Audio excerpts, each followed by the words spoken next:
Welcome to episode 2, season 2 of our guest practices podcasts and videocasts.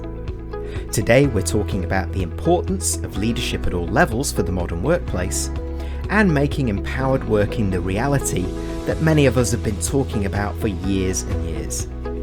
There's nobody better to join me than my old teammates from Singapore.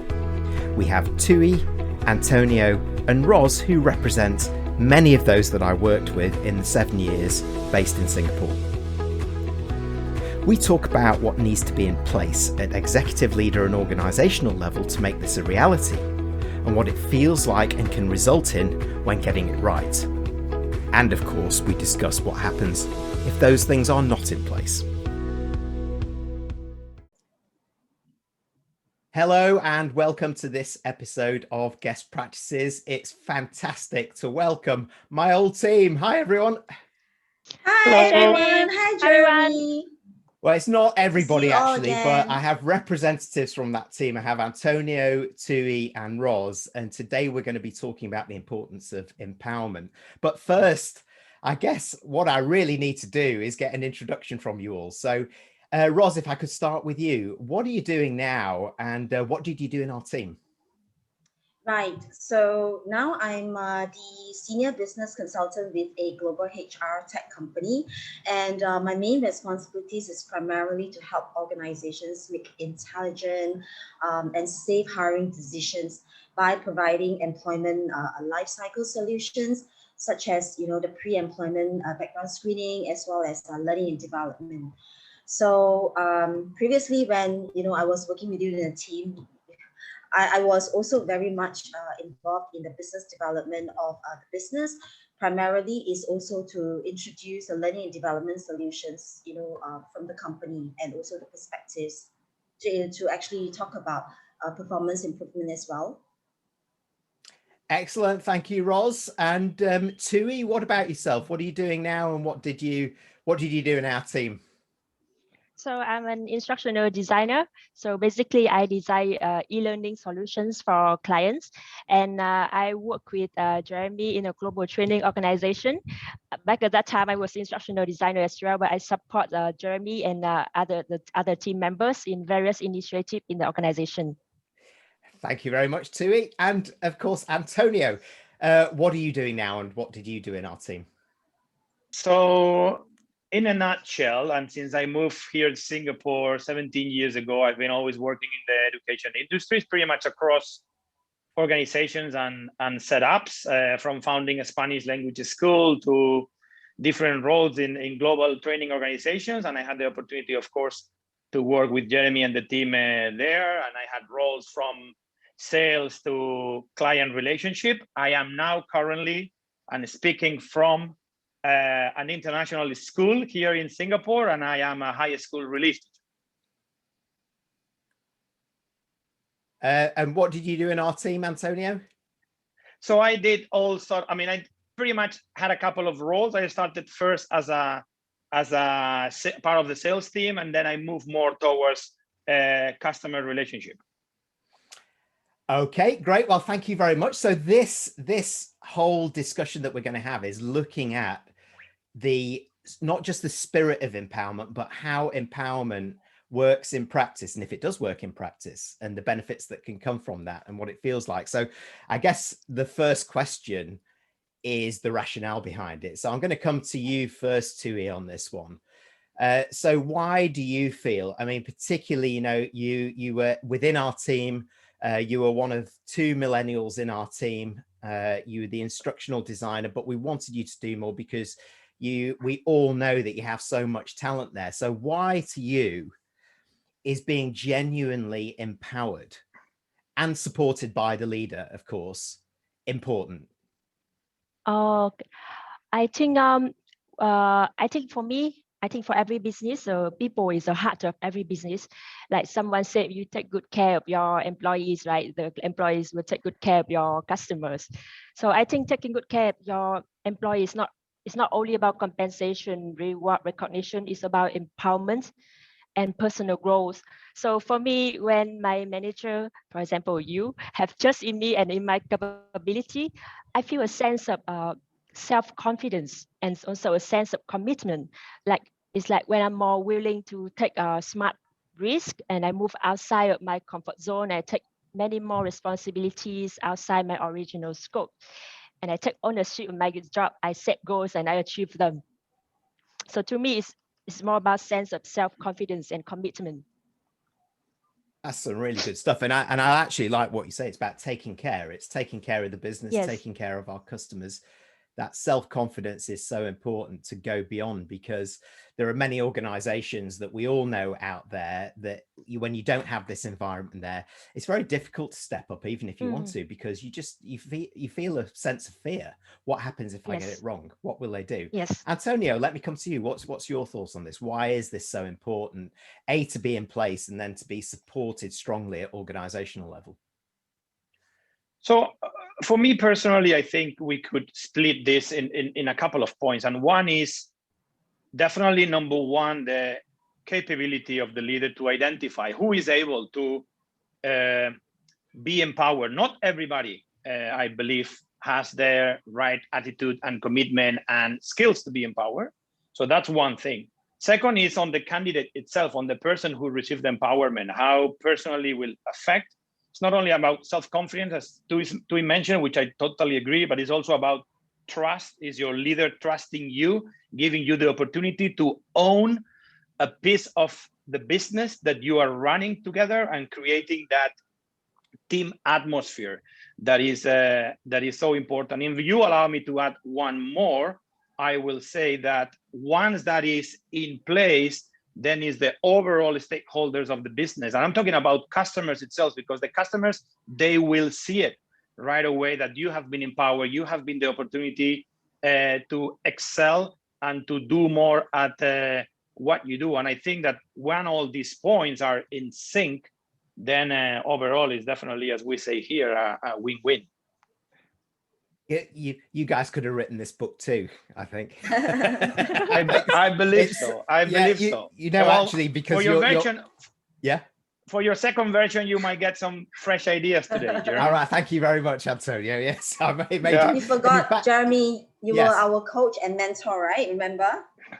Well, yes, but that's part of it, and we'll probably come to that actually in another question, because that's all about the organizational sort of conditions and culture that comes in place. But maybe I'll just come back to one thing before I come back to you, Ros, on this, is that you do raise a very important point, Antonio, which is about who would like to, as much as who is able to step up. Because while we would like leadership at all levels to become a reality in our organizations, for some it just won't suit them. They're quite, happy to be in the role that they are. They don't particularly want that, maybe, or they feel more challenged by it, or it might be the wrong timing. I mean, who knows? So I think that's it, is that there's a certain amount of identification that needs to happen first, and then a trust to unleash that person to actually give them the opportunity to do it. So Ros, what would you add to that in terms of that, kind of why this is so important? Yeah, I mean, as a business development person, I talk to clients, I have conversations with clients all the time. So to add on to the point when Antonio talked about step up, so it was important because as an employee, if I have the power to step up, I'm able to make my own decisions and pave my own path towards a common success, as we are able to also help each other to create a better workplace culture, being a small team. And of course, the benefits as an employee is there's a sense of accomplishment, and I feel valued as well as, as an individual contributor. Because I can see the support that my leader is giving me, and it really helps a sense of community as well, the team spirit, and also a reminder that everyone is striving towards one unified goal, which is so important. It's not just about my success. If I'm able to close a deal, bring in a deal, it's actually a unified goal that we work together as a team, one team. So that makes me feel like I'm more willing to go the extra mile, not just for the team, for myself, and also ultimately for the whole business. Wow, some great stuff there. That unified goal, I think that's really important, that direction that we can all get behind. Because it's, of course, it's all very well for the rest of the team to be empowered, but the leader has to buy into this and has to do their bit, you know, operationally as much as strategically behind that. There's no question about it. And, you know, the ability for you in front of clients, and Antonio mentioned this as well, your clients can see this, you can make the decisions, and it gives you the competitive advantage, or the competitive advantage of today, which is speed, the ability to make decisions quickly, right? You know, and to do that. And so when you're able to do that, you feel valued, you feel that sense of community. We're all in this together, unified in that one goal, and it can really work, doesn't it? Yeah. And in fact, you two of you, sorry, Antonio, have you got something else to add? No, I say that is, you know, it's absolutely spot on. It's about, you know, once you realize that you have that, if you allow me to say that, the decision power, that you can make the decision, assuming that if, you know, you make a mistake, it's fine, because you know you will get the support of your leader. I guess we will talk about that, which is feeling supported, that, okay, I'm happy to cross the bridge. I know my safety net is there, and I will do it because I know my manager will be there to help me and support me and to make the right decision. Yeah, and I think you're absolutely right, and you've also talked about those benefits that come from it by doing it, but you both, or all three of you, have mentioned that sort of that how it feels, and so it's all about the culture and conditions within the organization. So, you know, if we take a step back, what are the things around culture and conditions that the senior leadership or the organization need to create and need to do to help people step up in a safe way so that they can truly contribute beyond their job description? So let's come to you first, Ros, on this one, maybe, and kind of start talking about that.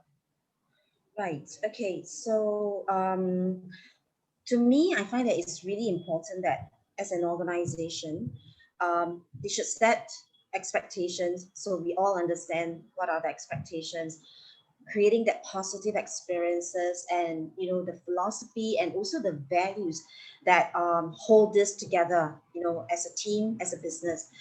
So basically, it is how the organization conducts its business, how they treat the employees, the customers, and of course, you know, the wider community as well. So you know, I had the privilege, you know, to be able to work with you, Jeremy, and of course, you know, the other leaders in our team as well. You are constantly helping each other to grow and also to develop through goal setting. So we were very clear in terms of what are our goals. So we set goals together, and then the opportunities, like for example, if I'm in sales, the sales pipeline, and of course, when we've achieved something, the recognition, which is so important because, you know, every one of us needs to be recognized of the efforts that we put in, be it big or small. So it is really also, you know, how you've elevated us through this frequent one-on-one. I remember you have this one-on-one conversations with me to walk through my sales pipeline, to understand what are the challenges and how you can better support me in achieving success. So the kind of, and also the two-way feedback. So it's not just your feedback to me, but also you gave me the opportunity to give feedback to you as well, and also how we can improve together as a team. Yeah, really important. I think in terms of those conditions or cultural elements, that environment of support, being recognized actually for doing the right thing. So it's catching people doing it right. It's all too easy, isn't it, in business to start picking up on these things that don't work. Particularly, we know that we all went through tough times. You know, we were a new business. We were trying to grow it. You know, we did. But and I think it's in those times when you can really feel if it's an empowering culture, if it's one that's supportive, and if it's one that that underpins that by true recognition, and so on, and also feedback, as you say, and two-way feedback. A leader being not too proud to be able to let their guard down, say, you know what, I don't know everything. I need feedback. I need help. You know, we all bring something different to the party. So Thuy, maybe I can come to you also to add on to this in terms of those conditions and the, the culture. What does it feel like? What does the leader need to make this organization feel like so that leadership and at all levels can be a reality, but also can thrive? You're muted, Thuy. Okay. So I think it will be the right condition, the right environment. It will be a dish with mixed ingredients. So we need a lot of factors to have a right condition for empowerment. I think you should start from the top with the leader. So I would like to have a leader who is very open, transparent, authentic, and have self-leadership and self-trust.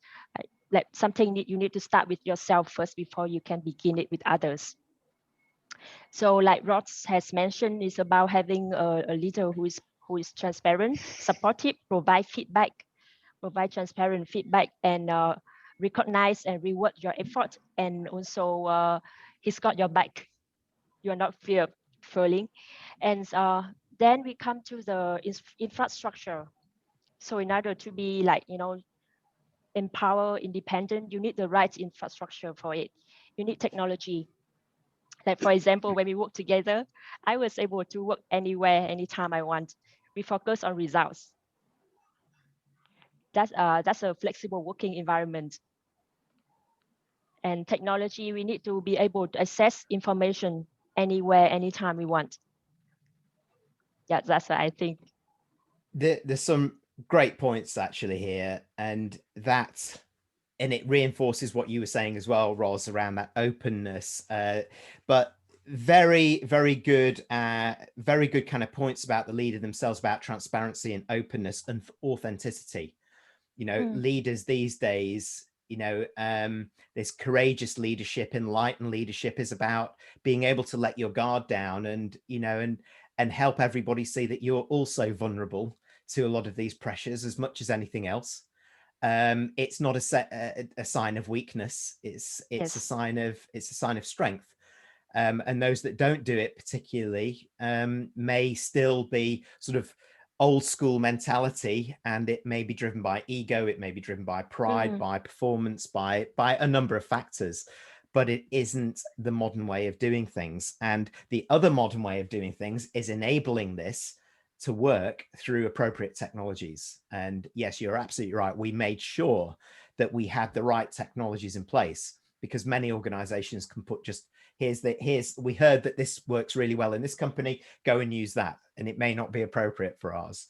So that flexibility, in fact, what we were doing, I mean, let's not forget what we were doing in our team is working in exactly how we've been forced to work many organizations now.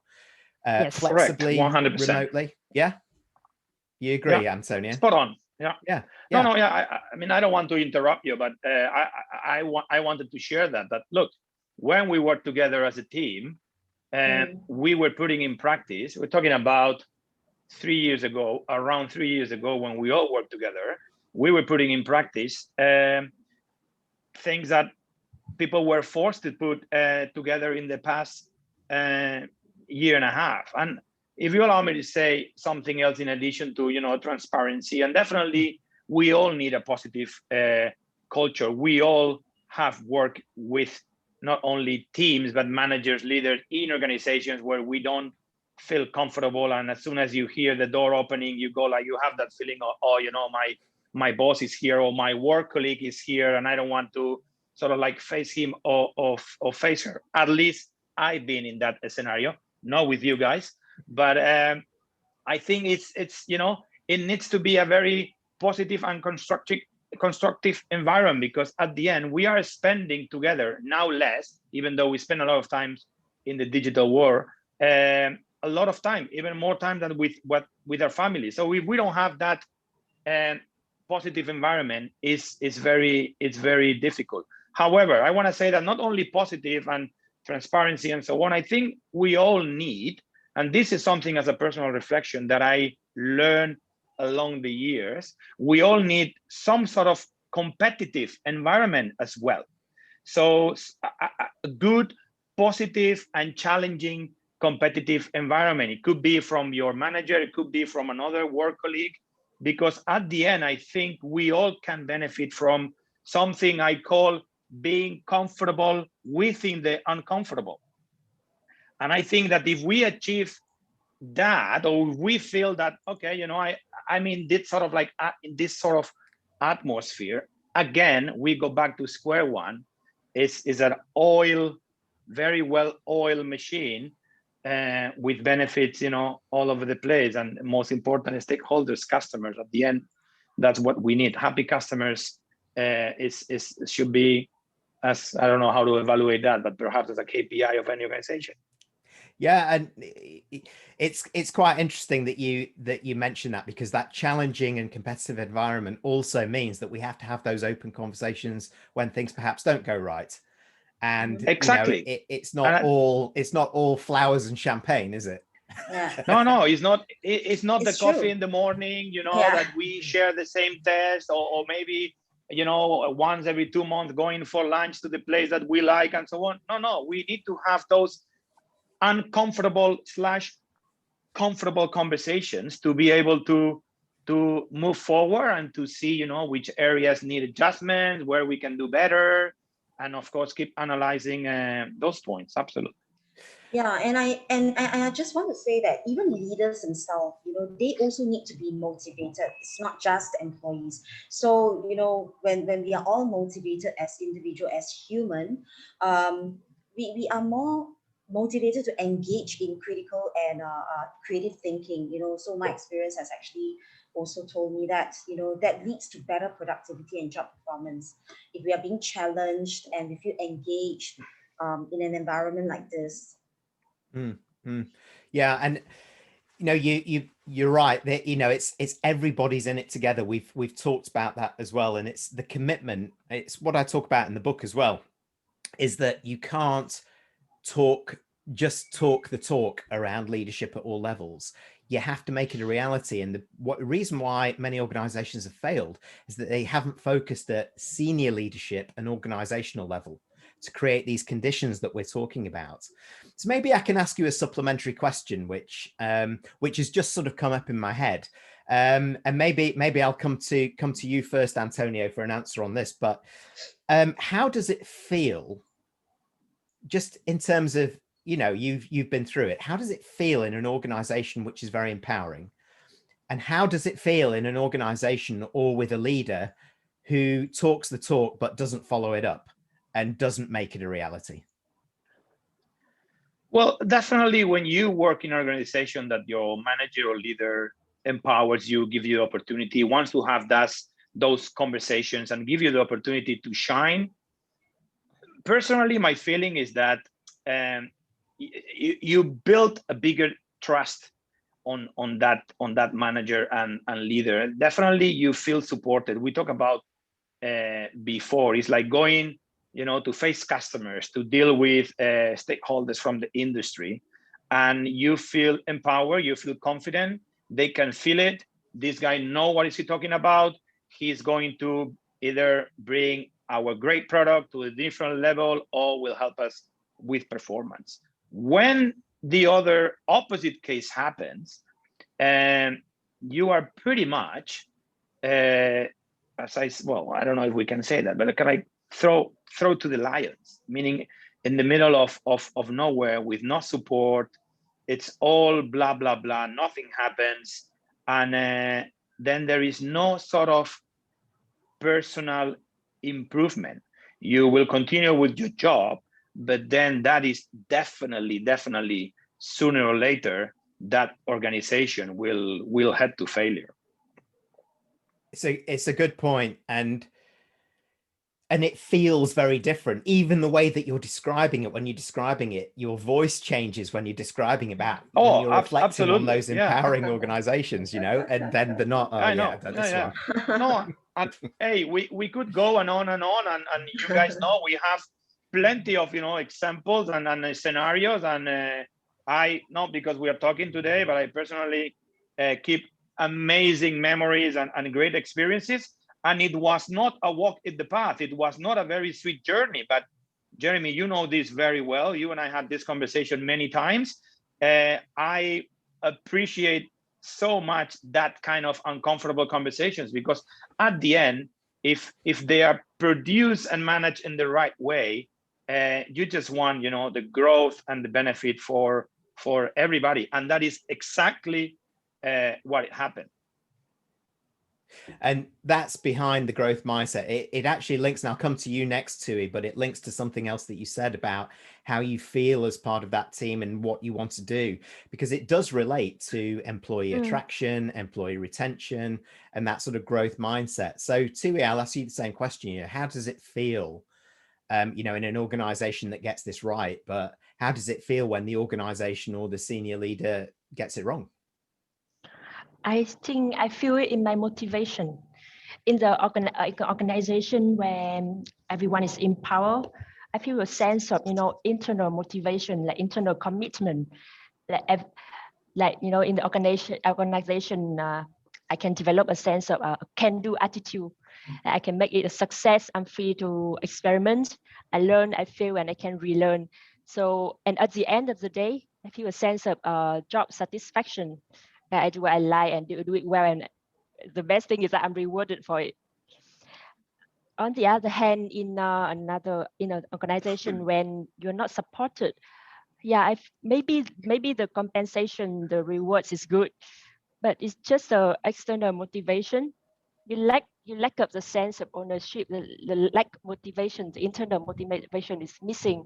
So I think it's very important that the organization has a workforce that is both internally motivated and externally motivated. Some great points. And your list is interesting, because you mention that sort of reward recognition from the monetary point of view, and yes. And that actually is something down the list from here, because it's the motivation, the commitment, the can do, the want to do it, the satisfaction, the sense of satisfaction that comes from having maybe a job and in an organization that's just more meaningful. And maybe that's all that we want. Yes, we want to be paid, but actually this stuff, when it comes down to it, it's why we leave an organization, or why we might join it. Might not be the salary, right? So really good points. And Ros, what about yourself? Oh, sorry, go on, Antonio. What's? No, I say that when you achieve that, then naturally, I think humans we will get that thought of what's next, what else I can do more. Yeah, regardless if it's or not in my job description. Hey, I was given the opportunity to do something different. I got the support from my manager and leader. I'm doing well. What's next? You know, you become sort of like unstoppable, because you have that I know you are and you will be there to support me attitude from your manager and leader. You just reminded me, actually, one of the companies that I was in before I joined the company that we were all in, they very much valued empowerment as well. And they said there's just two questions that everybody in the organization should think about. What if, what next? And so you reminded me of that, because that's exactly it, is that it's try and innovate in your role, the what if, but what next? Don't slow down, build the momentum, you know, with what you're doing, but you own it, you know, that's it. Ros, what about yourself? How does it, you know, how can you add to this? How does it feel with perhaps a leader who is very supportive around this? They have the traits that really make this a reality and help you feel comfortable, versus those that potentially don't, and that that may talk the talk but don't walk the walk. Right. So to add on to all the things that both Thuy and Antonio has shared earlier, so personally, I feel that if an employee, they can't trust their leaders, they feel unsafe. I mean, this is a normal human behavior, right? And so they will be unlikely to want to go above and beyond to help create a high performance organization, which what Antonio has talked about. You know, they don't take ownership, right? So they will just do their job and do not want to go the extra mile. And of course, ultimately, this will impact and affect the business, where, you know, the business can also experience poor customer service satisfaction, and also declining of repeat business, brand loyalty, so on, which can lead to declining profits. I mean, this is kind of like a circle that, you know, if employees are motivated, they are really the assets of an organization. They are also the ambassadors of the company's brand. Then definitely you will have, you know, better performance versus one that is not doing the right thing. So obviously, to me, I feel that trust is really very important and it's mutual. Yeah. And it just reinforces this whole thread of support, trust, authenticity at all levels, actually, isn't it? It's all of us stepping up and doing this. And you're so right to say that, you know, some of the cost of getting this wrong, it starts to bleed over to customers and even other stakeholders, partners, collaborators, you name it, because they can see it. It's like we experienced when Antonio talked about it then. He was so up, you know, when talking about, you know, when this works, but then when reflecting on when it's not, it's like it's down, and you people can see that, right? Yeah, I mean, can you imagine? I've been doing sales. I'm in the role of a sales, and I'm always in front of the customers. If I don't feel proud to belong to this organization, and if I can't take ownership of my role, having that conversation with the customers, they can feel it, and they can even sense, you know, whether are you the right person? Is this the right organization that I will want to partner with? Because basically, we are really like, you know, the ambassador of the brand, the company's image, and everything that you can, you know, name it. Yeah, agree. I think the challenge, I think the challenge nowadays with so much digital time that we put together, and maybe that's a question for you, Jeremy. Sorry to kind of like change roles here, but what are best practices, or how managers, and I'm going to take this as a personal professional development call, how managers and leaders can reinforce that support so we earn trust from team members in this world that we are living nowadays, which is the digital world, from people working from home, remote teams, and so on. And I guess you could, I don't know if you want to share a little bit on that. Well, yeah, I you know, it goes to something that Thuy said, which Thuy was talking about relearning and learning. And I'm a great believer in leaders unlearning 20th century habits and learning, relearning 21st century modern workplace leadership skills. So you all know Paul Marks course in Thailand. Yeah. So we just did a piece of research at the beginning of this year called The Enlightened Leader. And what we found, to answer your question specifically, and it won't surprise you to hear, is that the most important traits and trends for the decade ahead are human-centered leadership trends. So it is demonstrating, particularly in this remote world, demonstrating empathy, high degrees of emotional intelligence, but empowerment and an empowering leadership style was in the top 3 of employee lists, but also the leaders, because they can see this. So actually, much more of the human touch, particularly if people are remotely. You have to get comfortable with the informal as much as the formal. The informal communications, the shooting the breeze at the beginning of a meeting, they're just the picking up or a WhatsApp message that says, "Are you okay? I've not heard from you today." You know, it's the simple stuff, actually. Yeah. So we have talked, so we've talked a lot about the organization and a lot about the leaders. So I'm going to kind of come to you as those people I saw step up beyond their job description and really embrace this. And I'd like to ask a question. I'm going to come to you first, Thuy, on this one. And I think there is another point actually to raise, which has been unsaid, but is represented on the screen here about our team, is this sense that we have no barriers between us so that we can work together. And if you look, we have a Singaporean, we have Vietnamese, we have Spanish, we have a British guy, we had Philippines, we had you know, we had all of these, we had men, women, we had lots of these different lenses. And I think what we also demonstrated also was to take away all of these old barriers and lenses that were in place to make it very, not just diverse and inclusive, but make it equitable.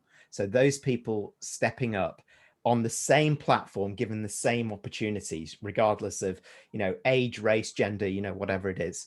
So with that in place, Thuy, I'm coming to you on this one.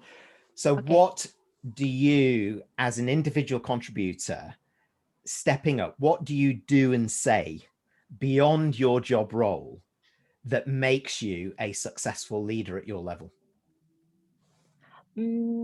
I think for me, it's a can-do attitude. Yes, for me, I think being empowered means that to develop the very kind of like unbeatable attitude that I can do anything and I can be successful at it. And even if I fail, I can learn and have my manager as a coach, as a guide to provide me with guidance and support and feedback. And also, like I mentioned earlier, the sense of self-confidence that allowed me to, explore my expertise, like try myself to get out of the comfort zone and experiment new things. And that confidence comes, of course, from experimentation and support, even if you're Yes. failing through that, right? It's that fail fast, Yes. fail early. But Yes. two things that I love what you said there. And actually it all wraps up to attitude. So the first thing is mindset, clearly. That, your head has got to be in the game on this one. Your attitude has to be, I can do this, can do attitude. And then you said it's not that, it's an unbeatable attitude. Love it. Unbeatable. Absolutely love Okay. it. And you also mentioned a word which I should have put in when you asked me that question, Antonio, which is actually repurposing leaders and management away from pure performance management and supervision and into a coaching mindset. So coaching for growth so that you can support this. So three knockout points there, Thuy. Thank you very much. So Ros, let me come to you. So as you're stepping up in your level, what are the things that you do and say that make you, a fabulous leader at your level? I think just now you mentioned the mindset change was something that I wanted to also talk about. I realized that I changed my perspectives on many things, not just focusing on my role, but I personally would take ownership in also trying to explain things to the teams and their roles in how, they can also help me to be successful, even if they are supporting me in, many different ways. And of course, by talking about, how their roles are also being very vital in supporting me in a bigger picture. I'm also giving them some kind of an empowerment and also enable them to do what is necessary in order to make it a success, not having to, always coming to check in with me. Because when, let's say, for example, I take ownership and I share, the purpose of doing this together and how important they are contributing themselves as the individual, we all have a common goal and we all understand that what is it that we need to do together to make this a success. So similarly, I was also giving them that empowerment to do what is necessary to help me and support me as well. So I think my behavior, my mindset is also starting to change, even though I was an individual contributor, but working as a team, I think it is really important as well. So in a way, indirectly, I start to demonstrate certain leadership kind of a behavior, even though my role wasn't really a leader back then. Yeah. And I saw that from all of you, actually, because you all, it is exactly what it says on the tin. We all become leaders at our level. So it's not just stepping up, doing the tasks or the project. Actually, we're doing a lot of peer leadership, peer support. We're able to lead on certain projects. Somebody will take certain things forward, particularly, when we did events, for example, or when we did things, we'd have this thing and we had utter trust with each other. And that word keeps coming up, is that, we knew that if we could ask one of our colleagues, regardless of level, to do something, it would be done and it would be done well. Yeah, actually, I wanted to add on, I think this boils down to the right culture. Yeah. So you as our leader, you first created the right culture, the right environment for us. So we all understand and we all have a common goal and objective. We do things together. So your direction, your leadership style and everything else set a very good foundation for us. So we all know, that we are, so we have that team spirit. So everybody want to see each other being successful. It's not just an individual effort. Yeah. Yeah, no, it is unfortunate because obviously we all go to different companies within the jobs that we're in, and I still see leaders who are very traditionally geared and who just don't see this, and I feel it's so damaging these days. That cultural aspect also means, and it starts to indicate what the company is like as a whole. Yes. And you know, and employees or prospective employees these days are far more discerning. They will ask, you know, how do you support the environment? How do you support the planet? How empowered am I in the organization? They will be more choosy. It's the other way around now. So organizations need to take that cultural piece of advice there, Ros, that you say. So let me come to you, Antonio, on that one as well. As an individual contributor steps up, what do they do and say that really makes that a success? So for me, I think something that it might be very obvious, but once you are fully committed to what you're doing, you believe in what you're doing, you get the support from your manager, leader on what you're doing, you become a great ambassador of the organization. Not because you're working, but because you believe in what you're doing and you see the result within the organization. And when I say within the organization, I'm talking about internally and externally. Internally, of course, our direct team, as when we work together or whatever we are doing these days, but also externally, and I'm talking about stakeholders of the business. And I hope you will believe on what I say, and I will agree. That's what I wanted to say. You will agree with what I say, which is there are no much better feelings in this world than feeling or than realizing that what you are doing for the organization is great, and that you see how positive your impact on a business it is. And again, this is a personal reflection when we all work together, that having that mentality and that attitude will make you feel, coming back to you, Thuy, unbeatable and unstoppable. And if you need to roll your hands to do something, you will do it without thinking about it. And if you have to go somewhere to do whatever specific errand, you will do it because you believe and you see the benefit on what you're doing. But I will come back to the first point, which is at the end, and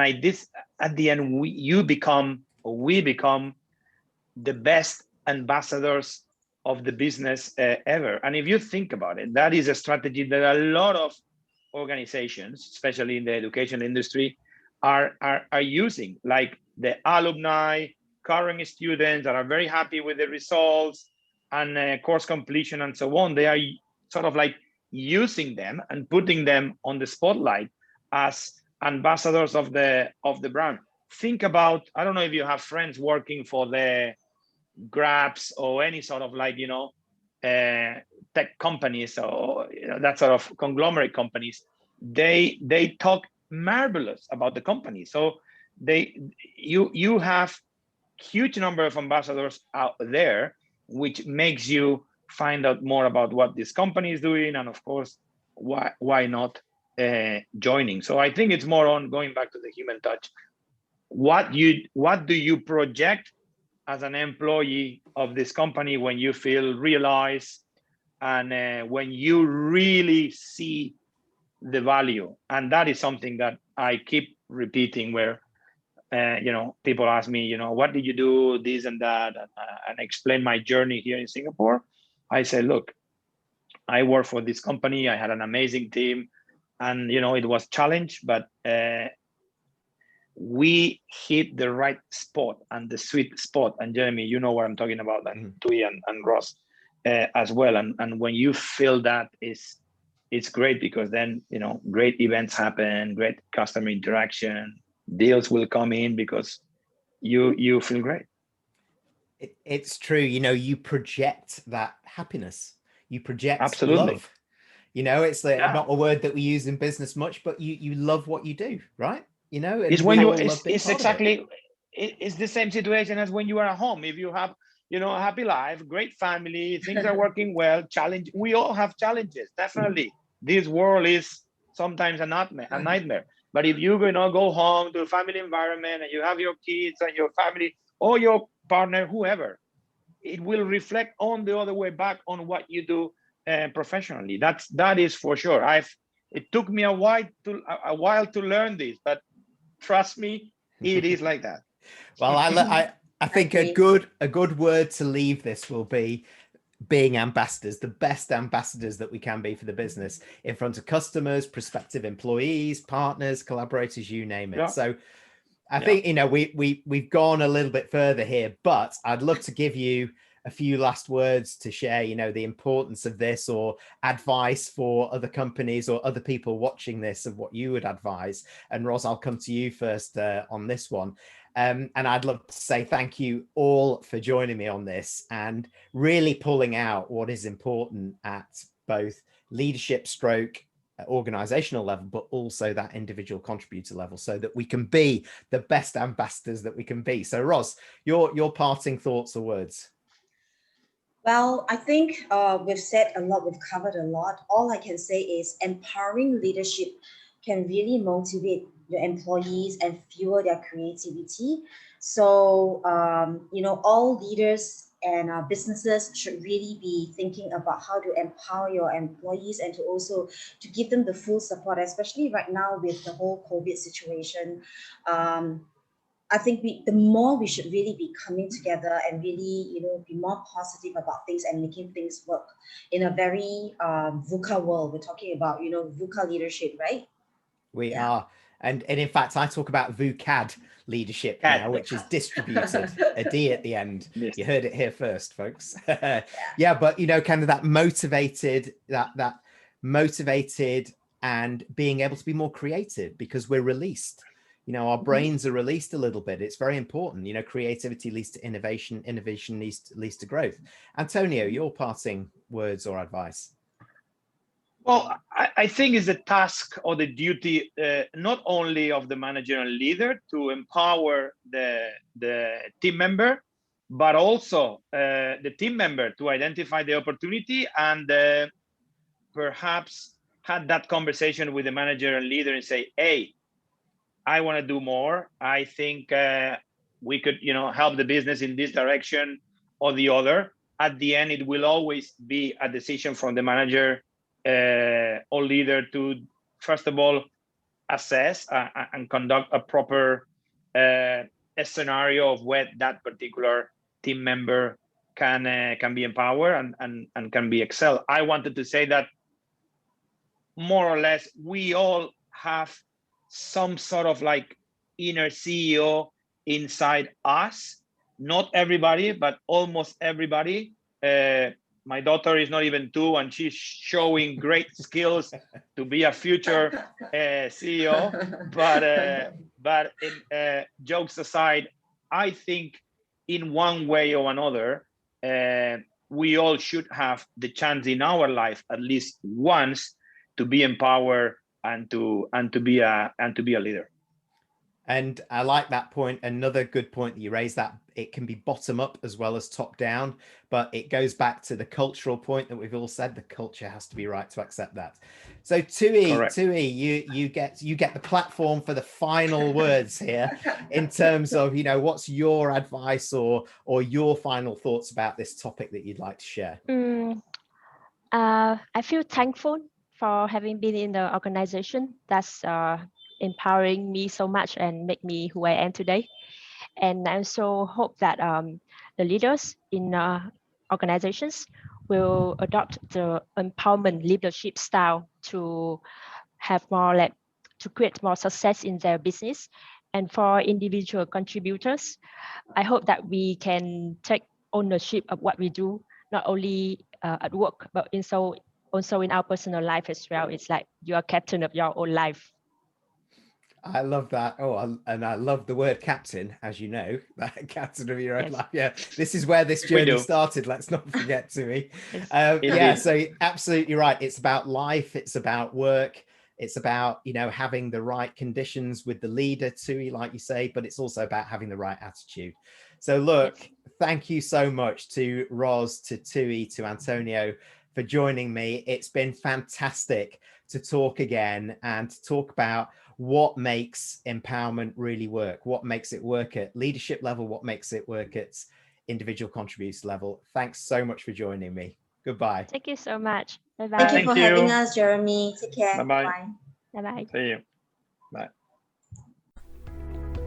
Thank you for joining our Guest Practices videocast. Please do subscribe to our YouTube channel through the link below, or check out our website to access more in our current series of expert interviews.